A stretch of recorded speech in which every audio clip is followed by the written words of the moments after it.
Olá pessoas, quem fala aqui é Belmiro, bem-vindos e bem-vindas ao nosso podcast. Esse podcast da Estúdio Sala de Aula, gravado com o aplicativo Anchor, Anchor.fm. Então recomendo, se vocês quiserem acompanhar melhor nos podcasts, também produzir o seu próprio podcast, grave com o Anchor, em que você não tem que pagar nada e também não tem limite de armazenamento. Então, sem mais delongas, vamos então para o nosso episódio.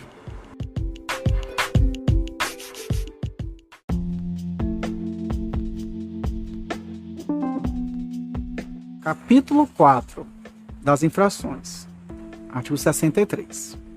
É lícito estipular no contrato, sem prejuízo de outras sanções, que a falta de pagamento por parte do adquirente ou contratante de 3 prestações do preço da construção, quer estabelecidas inicialmente, quer alteradas ou criadas posteriormente, quando for o caso, depois de prévia notificação com prazo de 10 dias para a purgação da mora, implique na rescisão do contrato, conforme nele se fixar, ou que, na falta de pagamento pelo débito, respondem os direitos à respectiva fração ideal de terreno e a parte construída adicionada, na forma abaixo estabelecida, se outra não fixar o contrato.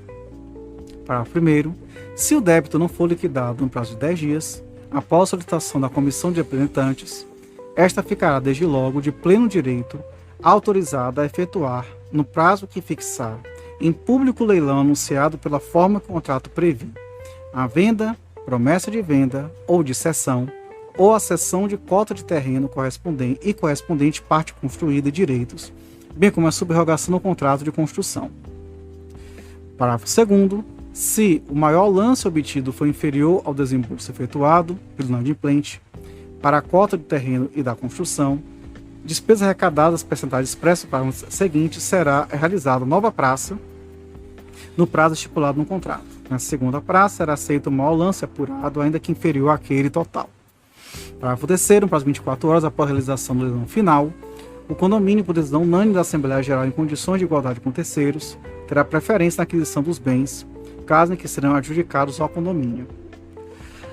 Parágrafo 4º, do preço em que for apurado do leilão, serão deduzidas as quantias em débito, todas as despesas ocorridas, inclusive no horário de advogados e anúncios, e mais 5% de comissão e 10% de multa compensatória, que reverterão em benefício do condomínio de todos os contratantes, com exceção do faltoso, ao qual será entregue o saldo se houver. Parágrafo 5º.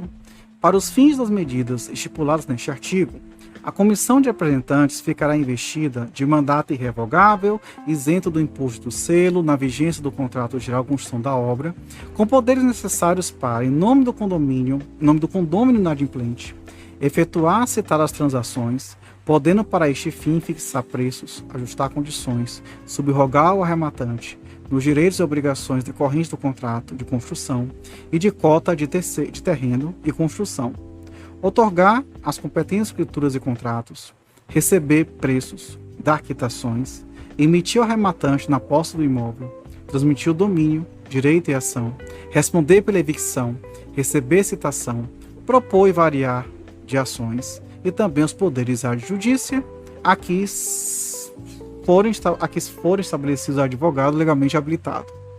Parágrafo 6º. A morte, falência ou concordata do condomínio ou a sua dissolução, se tratar de sociedade, não revogará o mandato de que trata o parágrafo anterior, o qual poderá ser exercido pela comissão de representantes até a conclusão dos pagamentos devidos, ainda que a unidade pertença a menor de idade. Parágrafo 7º. Os eventuais débitos fiscais ou para a compra de bem social não impedirão a alienação por leilão público.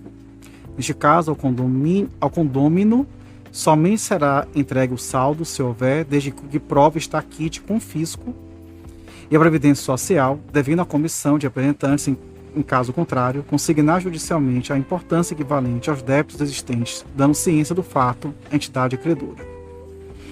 Parágrafo 8º. Independentemente das disposições deste artigo e seus parágrafos, e com penalidades preliminares, poderá o contrato de construção estabelecer a incidência de multas e juros de mora em caso de atraso no depósito de contribuições sem prejuízo do disposto no parágrafo seguinte. Parágrafo 9º. O contrato poderá dispor que o valor das prestações pagas com atraso seja corrigível em função da variação do Índice Geral de Preços mensalmente publicada pelo Conselho Nacional de Economia, que evita oscilações do poder aquisitivo da moeda nacional. Parágrafo 10º.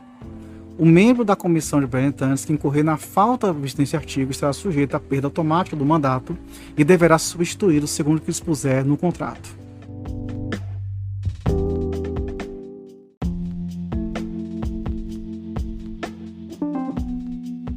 Artigo 64. Os órgãos de informação e publicidade que divulgarem publicamente, sem os requisitos exigidos pelo parágrafo 3º do artigo 32, pelos artigos 56 e 62 desta lei, sujeitar-se-ão a multa em importância correspondente ao dobro do preço pago pelo anunciante, a qual reverterá em favor da respectiva municipalidade.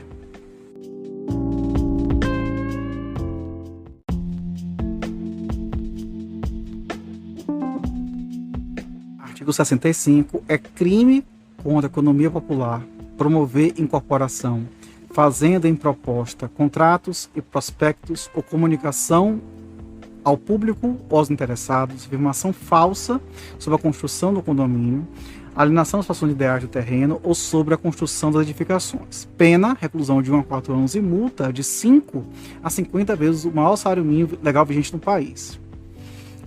Parágrafo 1º. Incorre na mesma pena. Inciso 1. O incorporador, o corretor e o construtor individuais, bem como os diretores ou gerentes da empresa coletiva incorporadora, corretora ou construtora que, em proposta, contrato, publicidade, prospecto, relatório, parecer, balanço ou comunicação público aos condôminos, candidatos ou subscritores das unidades, fizeram afirmação falsa sobre a constituição do condomínio, alienação das razões ideais ou sobre a construção das edificações. Inciso 2. O incorporador, o corretor e o construtor individuais, bem como diretores ou gerentes de empresa coletiva, incorporadora, corretora ou construtora que usar, ainda que a título de empréstimo, em proveito de próprio ou de terceiros, bens ou haveres destinados à incorporação contratada por administração, sem a prévia autorização dos interessados. Parágrafo 2º. O julgamento desses crimes será competente do juízo singular, conforme artigo 5º, 6º e 7º da Lei 1521, de 26 de dezembro de 51. Não sei se tem em vigor essa lei, Eugênio, tudo bem. Parágrafo 3º. Em qualquer fase do procedimento criminal, objeto desse artigo, a prisão do indicado ou indiciado, não sei, indicado, sempre dependerá de mandado de juízo referido no parágrafo 2º.